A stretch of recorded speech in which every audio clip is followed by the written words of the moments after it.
BronxWorks is pleased to announce that they will host a very special networking event on Giving Tuesday, December the 1st.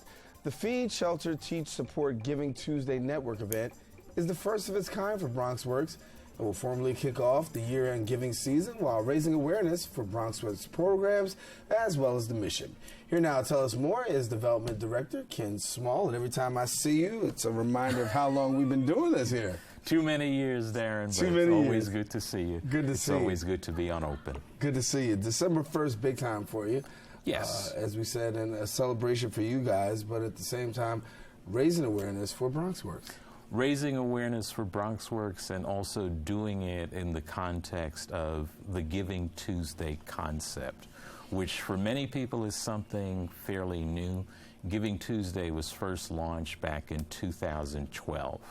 And it's a way to remind people during the Thanksgiving season, during the season of Black Friday, of Small Business Saturday, of Cyber Monday, that it's also important to give back in terms of the communities where they live. Mm-hmm. And in the case of BronxWorks, we've decided to become part of the Giving Tuesday concept, the Giving Tuesday model, by having an event on Tuesday, December 1st.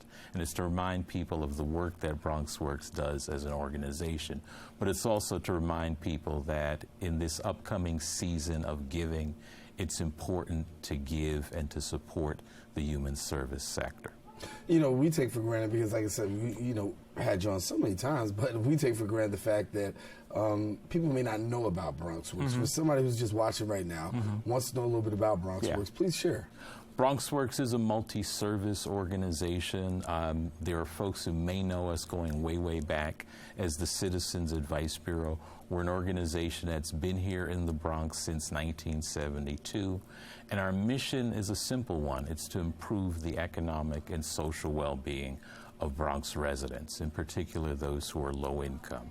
And we have 4 action words in our mission statement: feed, teach, shelter, and support. And we'd like to highlight those things in terms of the upcoming Giving Tuesday event. So Tuesday, we want to tell you, is December the 1st. You can be a part of that program, and we want to tell you that at the time of that event, it takes place from 6 to 8:30 p.m. and a chance to have some Peruvian food too, huh? Yeah, we're going to be down at Pio Pio Restaurant, which is one of the up-and-coming restaurants in the Mott Haven area. It's a fun place to be. We look at it as a fun occasion, but as I said, it's also a way for people to learn about what BronxWorks does as an organization. It's an opportunity also for people to begin the engagement process. So we see Giving Tuesday in many ways as a way to start other things. Mm-hmm. It's a way to learn about BronxWorks, but it's also a way, if you're inclined, to become a volunteer, to in other ways become a supporter of the organization. So we definitely want people to come out on Giving Tuesday, but we want to look at that as a starting point. How people could actually support BronxWorks and be a part of it. I asked Eric in the last segment because New York Cares has been around for a while. And we've done work with them. Right. And things have grown. As far as you, and looking at BronxWorks and the population of the Bronx, are we seeing a need for resources increasing?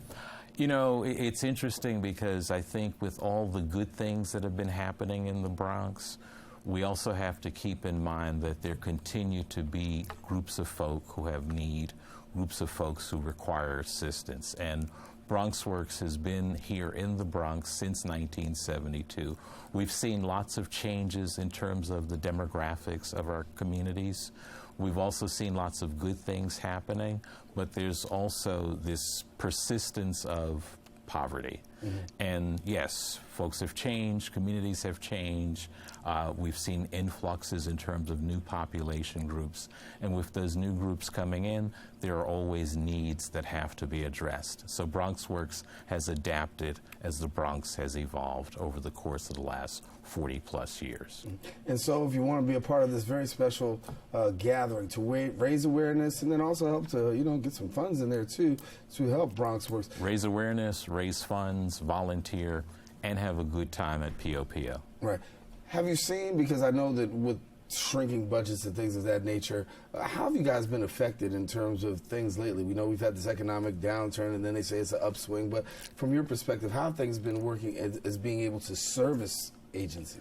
We continue to do what we can with the resources that we have. It's always a struggle, but there are needs, and we do what we can with the resources that we have. What are the biggest needs you see coming through your doors these days?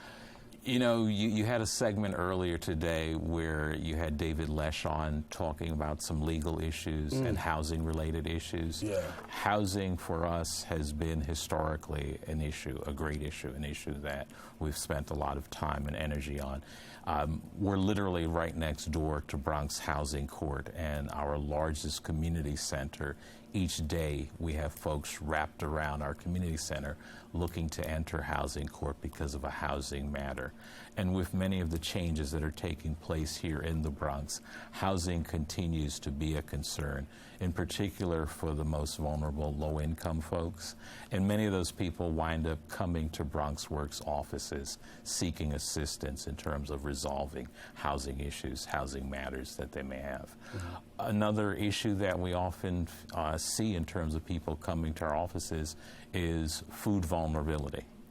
So many folks don't have sufficient income, will come to a BronxWorks location either seeking information about how to get food, or they will seek information about how to obtain food stamps. So BronxWorks has a food stamp outreach program. I know they've changed food stamps to SNAP, but many people still know the food stamp program as food stamps.